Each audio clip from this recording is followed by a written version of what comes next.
ভাতের বদলে ভ্যাট আসলো। এই দ্রব্যমূল্যের দাম তো কমে না। মানে কিছু সিলেক্টিভ প্রোডাক্টের উপরে ভ্যাট বাড়ানো যেতে পারে। ধনীর কাছ থেকে আপনি অধিক পরিমাণে আসলে কর আদায় করতে পারতেন এবং গরিবের উপর আলটিমেটলি চাপটা হইতো না। দেখেন এই বিগত 3 দিনের ভিতরে একটা সিগারেটে 3 টাকা বাড়লো। গরিবকে এখানে সবচেয়ে বেশি স্যাক্রিফাইস বা কম্প্রোমাইজটা করতে হয়। শীত মৌসুমীর যে তরকারিটা আমরা দেখতে পাচ্ছি, বাঁধাকপি, বিট কপি, ফুলকপি, বিভিন্ন কপি এত দেওয়া আছে এই মৌসুমীর তরকারি।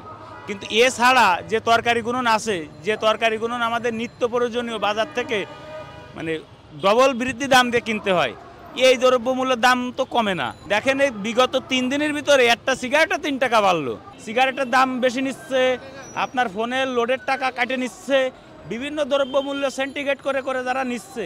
এখন এই নেওয়াটা কি করে বন্ধ করা যায় তা তো সে বলতেছে না, সে তো নিয়েই যাচ্ছে। প্রাইস বাড়া তো অবভিয়াসলি একটা নেগেটিভ ইফেক্ট আছে এগুলোর অনেক। যেমন যদি কোনো একটা প্রোডাক্টের পার ইউনিট কস্ট বাড়ে বা যদি ভ্যাট আরোপ করা হয় তাহলে কিন্তু এর কস্টটা বাড়তেছে আলটিমেটলি। তো মানুষের কি হচ্ছে, অ্যাফোর্ডেবিলিটি কমতেছে, মানুষ পারচেস করতে পারতেছে না। আর এটার বড় একটা নেগেটিভ ইফেক্ট পড়ে শ্রমজীবী মানুষের উপরে, যারা দিন আনে দিন খায় বা ওদের একটা লিমিটেড আর্নিংসের মানুষ যারা আছে তাদের উপরে বেশি পড়তেছে। আমি লাস্ট কয়েক বছরে দেখতেছি যে এটা কন্টিনিউয়াসলি বাড়তেছে, হোক যেটা আগের আমলের সরকার হোক, এখনকার আমলের সরকার হোক। তো এটার ক্ষেত্রে আসলে অনেক কিছু ব্যাপার আছে, যেমন ধরেন বাজেটের একটা ব্যাপার আছে, যে বাজেট প্রণয়ন করা হয়।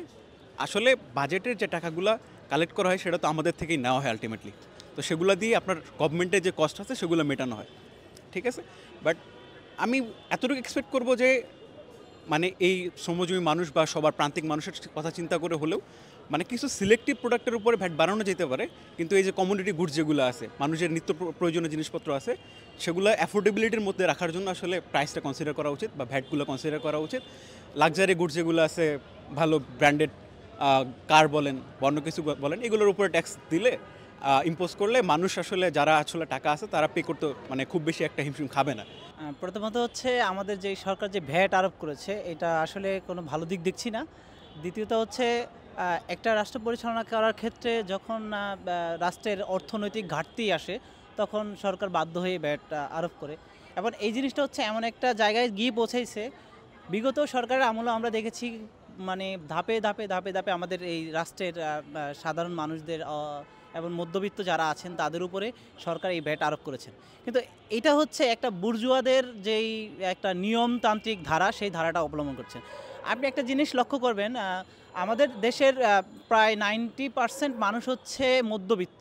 যখন আপনি অতিরিক্ত আকারে যখন ভ্যাট আরোপ করবেন তখন দেখা গেছে আমাদের এই মধ্যবিত্ত পরিবারগুলো যেই অসহায়ত্বর ভিতরে পড়ে যায়, সেই অসহায়ত্বটা আসলে সত্যিকার অর্থে এই সরকার বা যিনি গভর্নমেন্টে আসেন তারা দেখতে পায় না। ভ্যাটটা দুই ধরনের হয়ে থাকে, যেটা হচ্ছে একটা এই ভ্যাটটা যখন আরোপ করে তখন মধ্যম শ্রেণী আর সম্পত্তিগুলো কমতে থাকে এবং মধ্যম শ্রেণীটা হয়ে যায় আরও নিম্ন মধ্যবিত্ত, আর ধনিক শ্রেণীগুলো হয়ে যায় অনেক মানে আরও উপরের দিকে তাদের যেই সম্পদ সেগুলো বাড়তে থাকে। দেখেন, আপনি যখন নির্দিষ্ট কোনো পণ্যের উপর ভ্যাট বসান, ওইখানে আসলে একই পরিমাণ ভ্যাট একই পণ্যের জন্য ধনীও যতখানি দেয়, গরিবও আসলে অতখানিই দেয়। কিন্তু এখানে আসলে যেটা হওয়া দরকার ছিল, আয়করটা রেগুলেট হওয়া দরকার ছিল। অর্থাৎ আপনি যদি আয়করটাকে রেগুলেশনের মধ্যে নিয়ে আসতে পারতেন তাহলে কিন্তু যেটা হইতো সেটা হচ্ছে ধনীর কাছ থেকে আপনি অধিক পরিমাণে আসলে কর আদায় করতে পারতেন এবং গরিবের উপর আলটিমেটলি চাপটা হইতো না। এর বদলে আপনি যখন আসলে গ্যাসের উপর, ফলমূলের উপর যখন আসলে ভ্যাট আরোপ করেন, আলটিমেটলি গরিবের উপর চাপটা পড়ে। গরিবের তখন একটা মাত্র অপশন থাকে, সেটা হচ্ছে ফলমূল খাওয়া কমাই দেওয়া, নাহলে ফলমূল খাওয়া বাদ দেওয়া, অথবা গ্যাসের ইউজেসটা কমাই দেওয়া। আলটিমেটলি গরিবকে এখানে সবচেয়ে বেশি স্যাক্রিফাইস বা কম্প্রোমাইজটা করতে হয়, বড়লোককে কিন্তু এখানে আসে সবচেয়ে বেশি স্যাক্রিফাইস বা কম্প্রোমাইজটা করতে হয় না।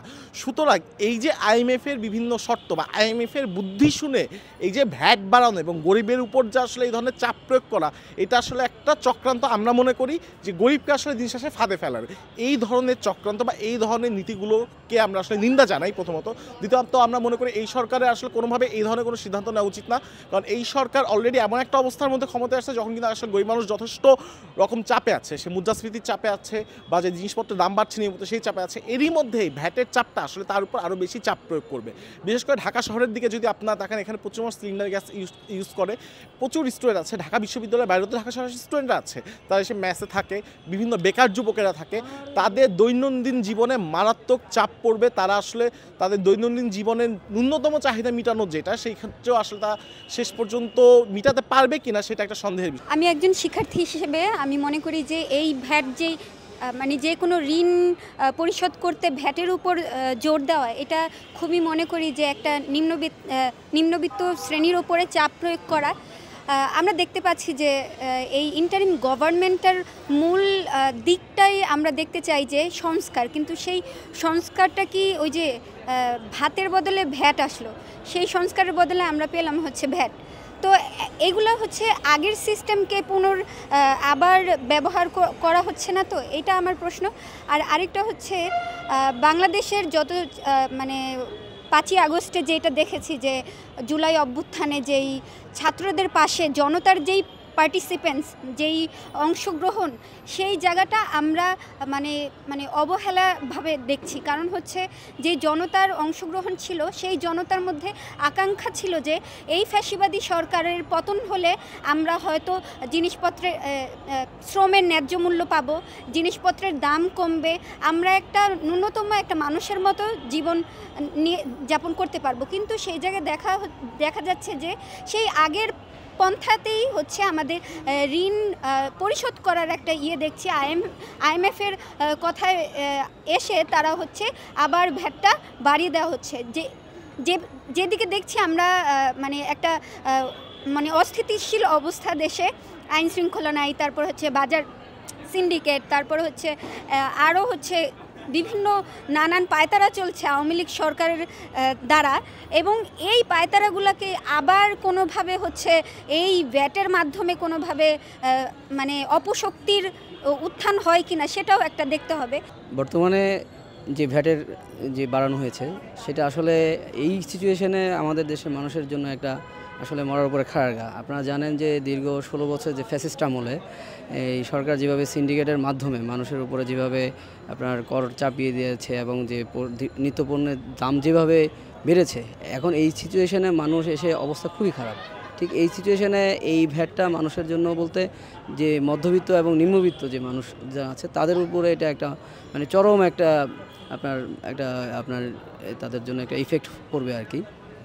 এইটা আসলে কোনোভাবেই কাম্য নয় এই সিচুয়েশনে এটা বাড়ানো। আসলে এটা তো হচ্ছে IMF-এর যেই প্রেসক্রিপশন আছে সেই প্রেসক্রিপশন অনুযায়ী তারা এটা বাড়াচ্ছেন। এটা অন্যভাবেও তারা এটাকে হ্যান্ডেল করতে পারতো, কিন্তু তারা না করে তারা যেভাবে আপনার মধ্যবিত্তদের এবং নিম্নবিত্তদের উপরে এই করের বোঝা চাপিয়ে দিয়েছে সেটা আসলে কোনোভাবেই কাম্য নয়। আমরা মনে করি যে সরকার এই দিক থেকে যদি বিগত দিনে সরকারদের পদালঙ্ঘন যদি তারা করে, তাহলে তাদের ভিতর থেকে মানুষ কিভাবে একটা পার্থক্য খুঁজে পাবে।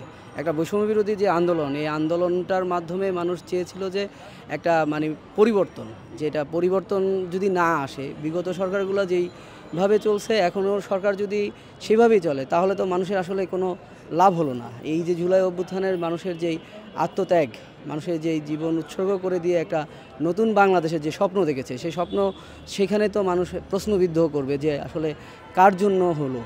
তাহলে তো একটা ধনিক শ্রেণীর জন্য যেই বিগত সরকারগুলো করেছে এখনও সেই ধনিক শ্রেণীর জন্যই করছে, তাহলে এটা তো আসলে কোনোভাবেই কাম্য নয় এই সরকারের কাছ থেকে।